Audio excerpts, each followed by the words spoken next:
Hi guys, how's everyone doing? Good. Good, awesome. So I'd like to introduce you to Rizwan. Rizwan is the founder of GameView Studios that actually sold about a year ago to DNA Labs. So that's how most of the world knows him. What you don't know about him is that he's also a well-known fish dealer, and he's been interviewed by The Daily Show. And in a few weeks, you're going to see exactly how he made a big fish dealing business. Joke, his game is Tapfish. Yeah, they'll be on in a couple of weeks on The Daily Show. So they came out, they were looking for somebody who was doing virtual goods sales, which they liken to dealing drugs, which would be kind of interesting. So it should be fun. All right, so keep your eyes peeled for that. So with that, some questions, Riz. How hard can it be? As hard as you like, I guess. All right, okay. So what type of games does GameView do? And what do you stand for? What makes you guys different? So we started GameView about a year and a half ago, almost 2 years now, and we make mobile social games. Our best known game was a game called Tapfish, which had something like 10 to 20 million downloads on iOS, and is now 10 to 20 million downloads on Android, or getting close to that. And we're currently the #1 top grossing game in the Google Android market at the moment, which we're pretty happy about. But so we have a series of games. Another game is called Tap Ranch, which is a type of farming game. We have a game called Tap Town, which is a city building game. You'll notice the consistency there between the tabs, yeah. And so all of our games basically are what we call resource management games. Some of you may know them as similar to some of the genres on Facebook that Zynga and others are known for. But basically the player has to arrange a certain number of resources. They have a limited set of resources. They have to arrange them, then they go away, and then they come back and see what happened to those resources. So in the case of Tap Fish, you have to buy little fish eggs, and you hash the eggs, and you have to come back every so often to feed the fish, and if you don't, the fish will die. So that's the basic... That's how you deal fish and make your living? That's right, and awesome. The first fish is free. The fish hook, that's right. So, Android games, from taps to Android, the tapping mechanic onto a different mechanic for Android. Can you tell us a little bit about what you've done there? Yeah, so we started as a iOS-only game company, so all of our games were, through the iTunes Apple Store. That was a fun process. And so about a year ago, we were contemplating whether to port our games to Android, and we had a big debate internally, right? And half the guys were like, hey, Android's the future, you gotta put your games to Android. And the other half of our company was like, you can't make any money on Android, so it's a complete waste of time and money to port our games over to Android. So what we did was we had a small skunkworks project that started porting Tapfish over to Android well before a lot of our competitors did. And so we released Tapfish on Android in April of this year. And that actually worked out pretty well. The game started to be pretty popular, became the #1 casual game for quite a long time. And then when we released, Google's in-app purchases were there, but they were still kind of getting there. So they were present, but they weren't quite there. And over time, it seems like they've improved that process as well. So now we're seeing actually pretty good monetization on Android. I mean, I've heard from some mobile game developers that Android games monetize at like 1/10 of what their iOS counterparts do. We haven't seen that. I mean, for us, in fact, this month will be the first month where we actually make more money on Android than on iOS. Awesome game there. But about the game mechanic, did you have to change the game a lot in moving from an iOS game to Android? We didn't have to change it too much. I mean, there were a few things that we modified. I mean, so the screen sizes are fairly similar, right? There's some differences here and there. I mean, one of the problems with Android is you have so many different handsets, and so you have to do a lot more QA. You have lower-end devices that have a lot less memory than some of the higher-end devices, so that was a bit of a pain, and so it took us a while, and at some point you just kind of... How much time on Q&A? I mean, many months of Q&A. So typically with an iPhone game, once we build it, we would release it. Once we get the feature complete within 3 or 4 weeks, we're able to do enough QA to get it out. But with Android, it just takes longer because you have so many different handsets and things to try. And at some point, you just kind of have to say, okay, we're not going to support certain low-end devices, or we're only going to support from a certain version of the operating system, et cetera. Otherwise, you'll just drive yourself crazy just from a QA perspective. Was there any clear delineation in terms of like, hey, which devices had more of the market share that helped you with that decision? Yeah, I mean, we just went to like the top 5 or 6 at the time and said, okay, we're going to make sure it works on the top 5 or 6 devices, and everything underneath that, we're hoping it, we were hoping it would work on, and it worked on most of them. But some of the lower end devices, we've had issues. And the QA was internal to you guys? Or yeah, in our case, outside firms? It was primarily internal. So we have an office in Mountain View. And then we have an offshore team in Pakistan that's actually part of GameView, so it's our own team, which my brother runs out there. And at some other point, we'll do a talk about exiting a company that actually is not in the U.S. Yeah, there's lots of complications there, definitely. So we did it all internally ourselves, but I mean, there are lots of firms out there that can help you with testing, on different devices. And then there's also Device Anywhere, which I don't know if many of you have used that. But, what's that? What was the question? Didn't catch it, but maybe at Q&A you can ask that again. And so where are things in general going with Android? What do you see as happening?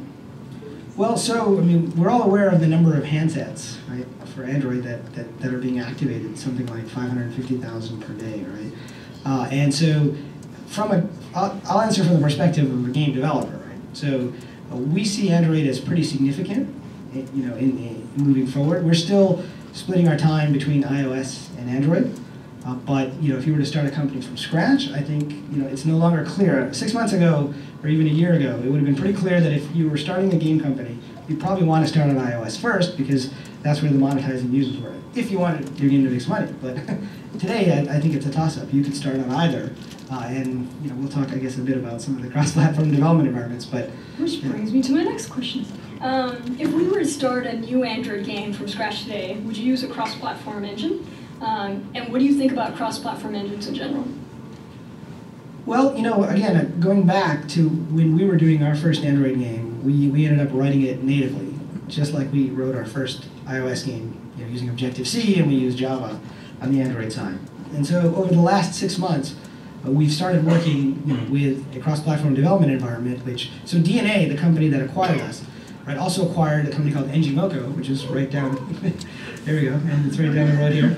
And so they've just released the Mobage platform, which is a combination of a mobile social network for gamers and a cross-platform development environment. So they have a JavaScript-based development environment that if you write it once, you can run it on Android and you can release it on iOS as well. So we've been doing a lot with that. And to be perfectly honest, we were pretty skeptical about the whole idea because we do games and performance is an issue. And so, when we did our original games, that's why we did them natively.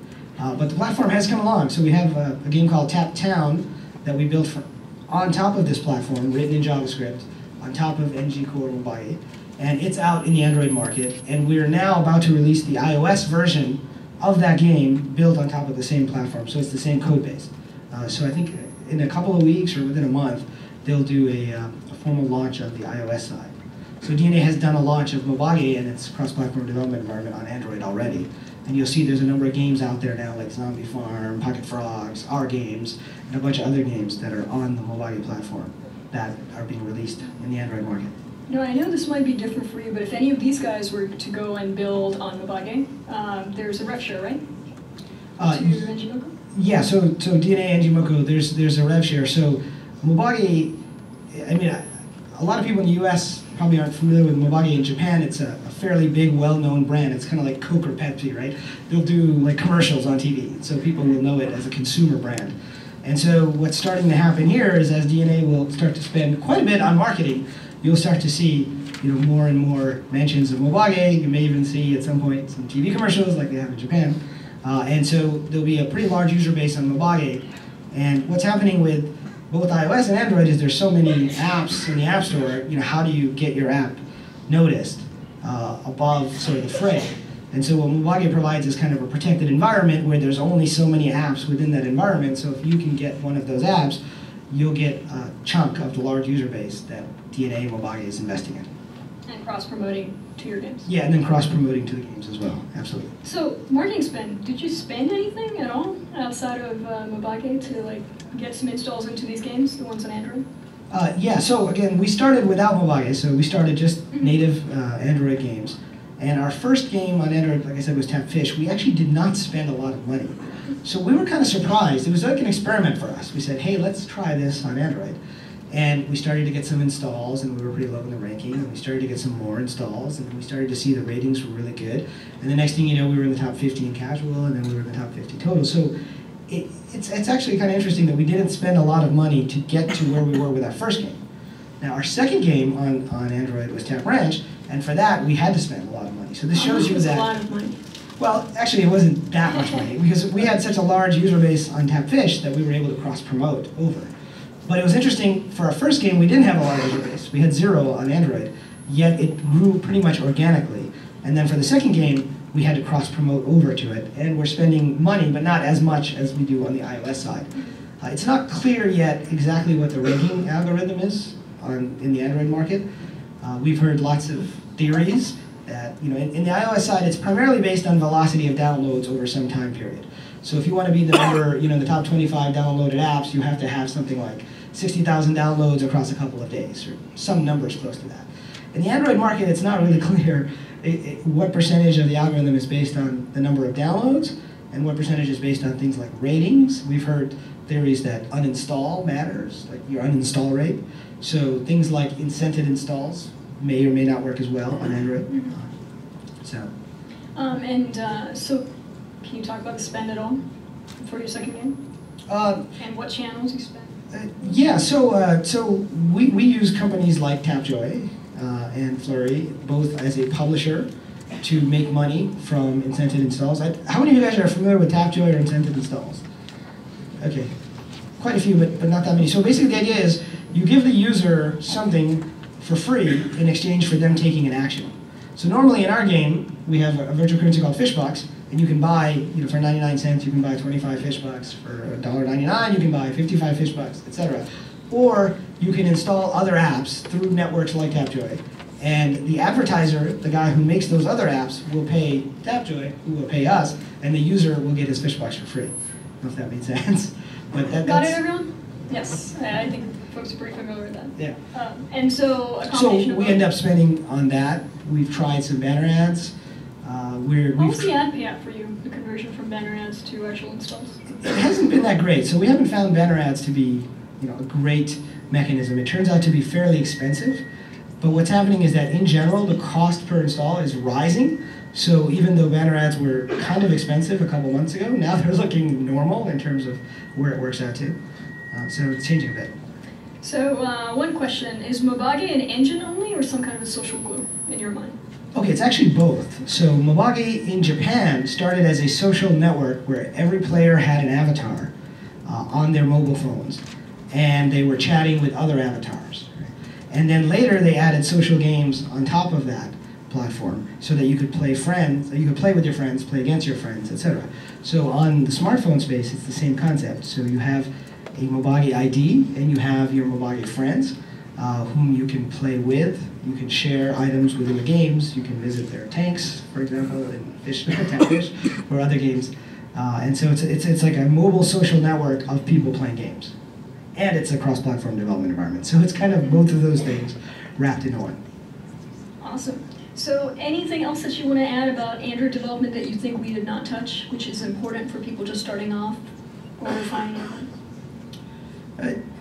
Yeah, I mean, I would say that Android development is pretty promising right now. I think the process itself can be painful, but I do think some of these cross-platform development environments are now getting to the point where the performance is pretty good across both iOS and Android. And so if I was starting from scratch, I would definitely consider using one of these, potentially looking at HTML. I mean, we haven't done a lot with HTML5 yet, and so we're kind of waiting and seeing.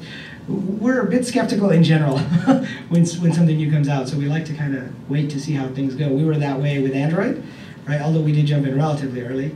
Even with our own company, DNA acquired us, we were still a bit skeptical at first, but then we started to see... About the acquisition? And not about the acquisition, but about the development environment, until we started to see that it was actually working. And so then we went ahead with it. And so that's what we like to do, is we like to try things out first, see how they go before we jump in. Because that's a pretty big commitment, right? If you choose a platform or an environment, you're pretty much on that platform or environment. And so you want to make sure you've done some prototyping and then that it can do what you need it to do. And I believe the platforms, including DNAs, are now there that you can build really good games on top of these platforms.